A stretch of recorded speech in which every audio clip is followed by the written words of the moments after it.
Bonjour, j'espère que tu vas bien. Aujourd'hui, on va parler de quelque chose dont je ne voulais pas entendre parler pendant des années. Si tu arrives ici pour la première fois, je te souhaite la bienvenue. Moi, c'est Amélie, je suis photographe chez Milly, photographe de l'instant depuis maintenant 12 années en Bretagne et je suis également formatrice. Aujourd'hui, on va parler de l'image de marque. Alors pourquoi je te dis que je ne voulais pas en entendre parler pendant longtemps? Parce que la mienne n'a pas été très peaufinée pendant longtemps. Ce qui n'allait pas du tout. Parce qu'en fait, il est important d'avoir quelque chose qui soit en adéquation de A à Z entre les valeurs que tu prônes, ce que tu racontes sur ton site internet, ce que tu véhicules sur tes réseaux sociaux. Il faut que tout soit en adéquation. Or moi, j'avais un discours, mais en face... Voilà, en face, par exemple, ça ne se traduisait pas par un logo, un slogan et que sais-je. Alors, quand je vais parler d'image de marque, je viens de le dire, je vais parler notamment de quelque chose d'important qui est la base, c'est d'avoir un logo. Avec ce logo, il te faut un slogan. Mon logo, c'est donc le petit carré avec mon M dedans et Milly, photographe de l'instant. Et en dessous, j'ai mon slogan qui est « Se souvenir autrement ».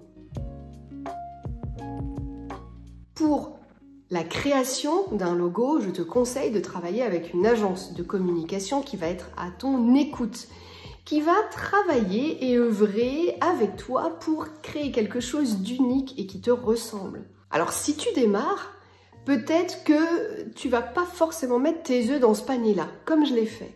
Et c'est un peu dommage. Des fois, mieux vaut se dire, je vais décaler mon installation de quelques mois afin d'avoir des sous de côté pour pouvoir financer, au-delà de mon site internet, et bien également toute ma charte graphique et mon logo, mon slogan et tout le reste. Dès le début, j'ai eu le nom de mon entreprise, mais je n'ai pas eu de logo, je n'ai pas eu de slogan.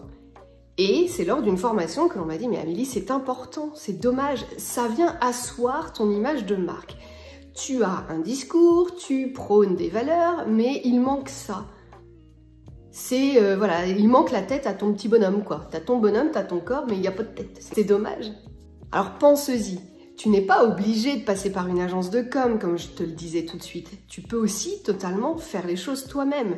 Ou travailler avec quelqu'un qui gère un peu les choses, si tu n'as pas envie de dépenser d'argent. Maintenant, je pense que ça fait partie des choses très importantes et qu'il vaut mieux, dès le début, avoir donc une très belle image de marque. Pourquoi une image de marque? Bah, tout de suite, ça fait professionnel. On n'est pas chez le photographe amateur. Alors, ça va contribuer. Je ne dis pas que ça fera tout. Loin de là, ne déformons pas mes propos, ce n'est pas ce que je dis. C'est juste que ça va venir contribuer à faire rayonner ton image de marque et à ce qu'elle soit aussi visuellement plus professionnelle. Donc, ça va passer, je te le dis, donc, par le logo, le slogan, mais également toute une charte de couleurs. Te dire que quand tu vas communiquer auprès de tes futurs clients, donc auprès de tes prospects, eh bien, tu communiqueras avec toujours un petit peu la même police d'écriture, avec toujours les mêmes codes couleurs, parce que c'est ça qui t'identifie.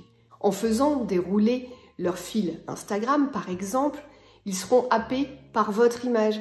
Elle a toujours les mêmes couleurs, entre guillemets. Alors, je ne dis pas qu'il faut toujours faire la même chose, parce que ça peut aussi fatiguer. Ce que je veux dire, c'est qu'il faut avoir comme ça des bases dans la communication et des bases visuelles qui vont aussi rassurer les gens.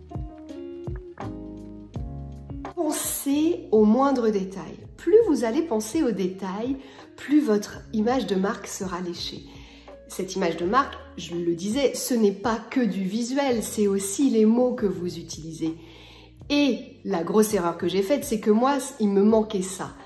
Tout n'était pas en adéquation puisqu'il me manquait une partie de ce petit bonhomme. En l'occurrence, j'ai choisi de vous dire la tête, ça aurait pu être une autre partie, mais il manquait cette petite partie, enfin cette partie. Je ne dis pas que le jour où j'ai mis en ligne mon logo et mon slogan, ça a changé la vie de mon entreprise et j'ai fait beaucoup plus de ventes. Non, mais c'est venu asseoir l'image de marque et la notoriété que je commençais déjà à avoir. Parce que, pour être très sincère avec vous, j'ai mis plusieurs années à en avoir. Je pense, sans mentir, que j'ai dû mettre 3 ans à avoir logo et le slogan est arrivé encore plus tard. important, ce slogan est important. En quelques mots, il va définir votre entreprise. C'est beaucoup de temps, beaucoup d'énergie, mais ça vaut le coup de s'y pencher. Alors ce que je te propose, eh bien, si tu n'en as pas, c'est de le faire et d'y réfléchir. Alors que tu sois photographe ou pas, parce qu'en fait, quand je te parle de tout ça, je pense à bon nombre de mes accompagnés qui ne sont pas du tout photographes et avec qui on a travaillé là-dessus. Alors attention, hein, moi je fais pas ça, hein, je fais pas les logos, les slogans, moi je suis pas une agence de com. Par contre, je suis là pour t'aider, t'aiguiller, bien sûr. J'espère qu'avec ces mots, tu auras compris l'importance de tout ça, d'avoir une image de marque forte. Ce sont les conseils que je n'ai pas voulu écouter au début et franchement c'est dommage parce que c'est de la perte de temps. Mais moi je suis bretonne, je suis têtue, que voulez-vous? Avant que ça rentre dans ma caboche, il faut un petit peu de temps. Alors ne sois pas idiote comme moi, ne sois pas idiot comme moi et puis essaye de ton côté de travailler là-dessus si ce n'est pas déjà le cas. Quand je me retrouve avec des chefs d'entreprise qui du jour au lendemain me disent « Ouais mais là, c'est ce que j'avais fait à mes débuts et non, ça ne me plaît plus. » D'accord, mais là maintenant, on va avoir une agence de com et tu mets de l'argent là-dedans. Sinon, si tu n'as pas le budget pour ça, t'attends l'année prochaine et tu changeras après.